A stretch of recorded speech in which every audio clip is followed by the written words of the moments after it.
Okay, let's unpack this thing. The pivotal Thursday night football clash. Cowboys and Lions. Dallas and Detroit. We've got a whole stack of sources here. Articles, breakdowns, a lot of deep statistical dives. And our mission really is to just cut through all the noise. Right, to figure out what this game actually revealed, beyond the final score. What's the truth about these two teams? Especially with the playoffs getting closer. I mean, these are two big NFC contenders. Well, and they were two teams moving at slightly different directions coming into this. Sure. You had Dallas. They come in at 6-5-1, feeling absolutely sky high. Riding that 3-game winning streak. And you can't forget that statement victory over Kansas City was part of that. Exactly. So their playoff hopes were really building. Pre-game, their FPI, that's the Football Power Index for anyone who doesn't follow it, gave them about a 17.8% shot at the postseason. They had all the momentum, all the confidence. And then on the other side, you've got Detroit, sitting at 7-5. A better record, technically. Yeah, statistically a better spot.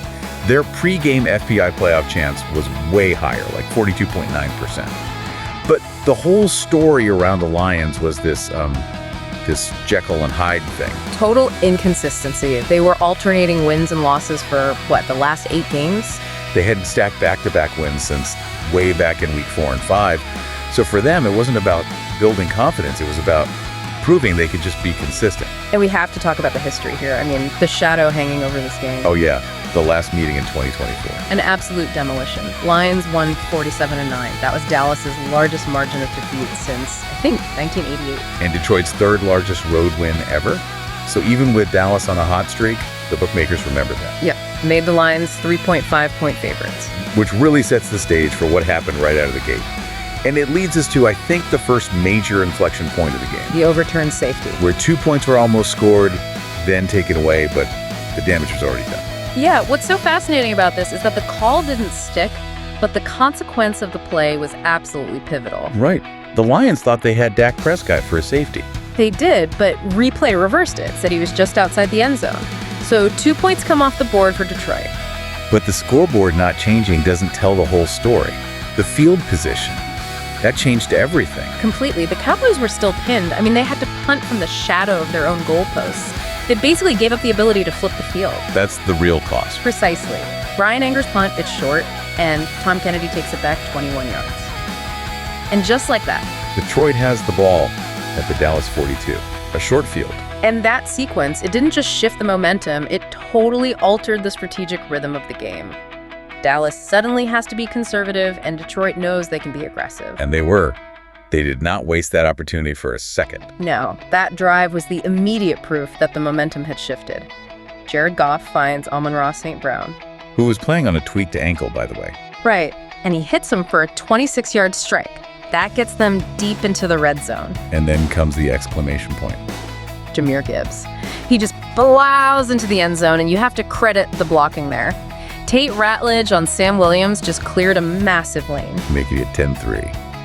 And that touchdown, it was so much more than 7 points. It was a physical statement.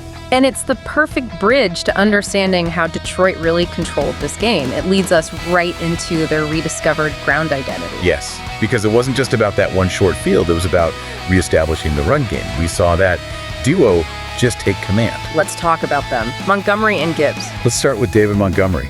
He was the hammer, the power in that backfield. He's not flashy, but he was just ripping off these early chunk plays. Providing that patience, that's the key with him. He moves the chains and he controls the pace of the game. And then you have Gibbs as the lightning, the home run threat. He brings that early explosiveness. And like we saw, that red zone efficiency, that punch-in touchdown. By the end of the first quarter, the metrics already tell the story. What were they? Gibbs had 3 carries for 18 yards, but also 3 catches for 32. So that's 50 combined yards just for him. So they're using him as a true dual threat. Exactly. And that forces linebackers to hesitate. It freezes them for just a split second. And the overall numbers are just as stark. The Lions outgained the Cowboys 93 yards to 41 after just 1 quarter. I mean, that's dominance. And the tactical impact is that it forced Dallas completely onto their back foot. They had to react. They couldn't dictate the tempo, which is it's lethal for a team that relies on Dak Prescott controlling the pace. And while Dak started pretty efficiently, I think he was 5 of 7 for 33 yards in that first quarter, those yards meant nothing. They were inconsequential. The offense couldn't sustain drives, they couldn't flip the field, It was just a constant uphill battle. That physical run game just kept coming. It didn't stop. Later on, David Montgomery breaks that huge 35-yard run. That set up the score to make it 17-6. And that play showed you that the Dallas front seven, even with their supposed improvements against the run, they were still failing to hold the point of attack. Right. When the Lions can run like that, they just set the rules for the entire game. And that kind of success on the ground, that's what gives a quarterback like Jared Goff the balance he needs. Let's compare the QBs. Goff started, 7 of 10 for 76 yards? Yeah, and it showed his accuracy on those timing routes, but more importantly, it showed his composure on those long, methodical drives. He wasn't asked to be a hero. He was just asked to execute off the threat of the run. Which takes so much pressure off, and, it boosts his accuracy. And you contrast that with Dak.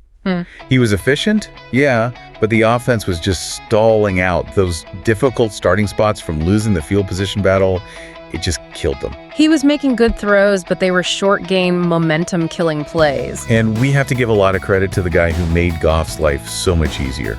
Amon-Ra St. Brown. Even on that bad ankle, his impact was immediate. That 26-yard catch early on just showed everything he does well. He gets open, he manipulates coverage. When a secondary has to worry about stopping the run, St. Brown just eats. He finds all those gaps in the short to intermediate zones. He's such a reliable target. Which leads to the personnel side of things, because this is where a lot of schemes can break down, the injuries. Both teams had absences. Dallas, though, they were really hurting on defense. No Trevon Diggs at corner with the knee injury, but the big one, I think, for this specific matchup Had to be Jadeveon Clowney. Ruled out with a hamstring. Clowney's absence is just massive when you're facing a team that wants to run the ball down your throat. He is an elite edge setter. Without him, the Lions could just run to the edges. It forces the whole line to be less disciplined. Detroit had their own issues too, though. Safety Thomas Harper went out after an accidental hit to the head, and our sources noted they were missing a huge playmaker in Sam Laporta. The back injury, right? Yeah, so those absences, they force rotations, they mess with your matchups. And it brings up what I call the Dallas defensive paradox. Because this defense, it had been getting better. Measurably better against the run. Especially since they acquired Quinnen Williams. Right. Before him, they were giving up like 143 rushing yards a game. After, it was down to just under 70. And yet, they got completely run over early on against the Lions. So, why? Why the immediate failure? This is where we connect the dots. The Lions didn't just run, they ran with balance and power.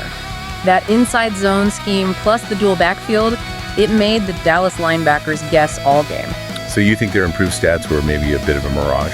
I think they were heavily influenced by Clowney's presence and maybe who they played.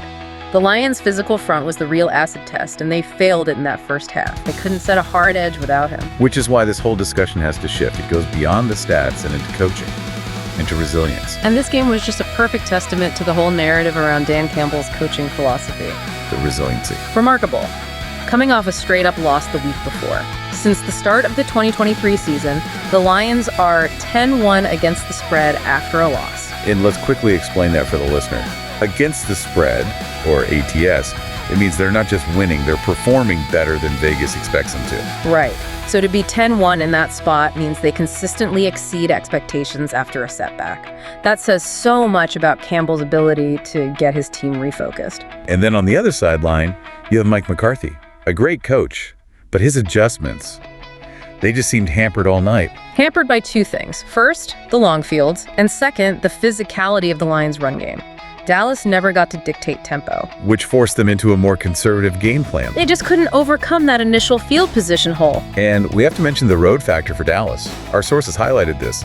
They average almost 7 fewer points on the road than at home. That's a huge drop-off. It raises a big question about the Cowboys. Is their success sustainable? Or is it, location dependent? Which brings us to the big picture debate. And I want to push back a little here. I'm not sure this was purely a Detroit statement game. Go on. That we have to ask. Was this outcome more about Dallas shooting themselves in the foot? I mean, road struggles, a sudden failure to stop the run, losing the field position battle. These are all things Dallas could have controlled. So you're saying if Dallas just cleans up its own mess, Detroit doesn't dominate? I'm saying it makes me question if the Cowboys' defensive issues here were situational, not structural. I see your point, but I think you can't separate the two. I'd argue Detroit forced those issues by controlling the clock in the line of scrimmage. My view is that Detroit proved their identity.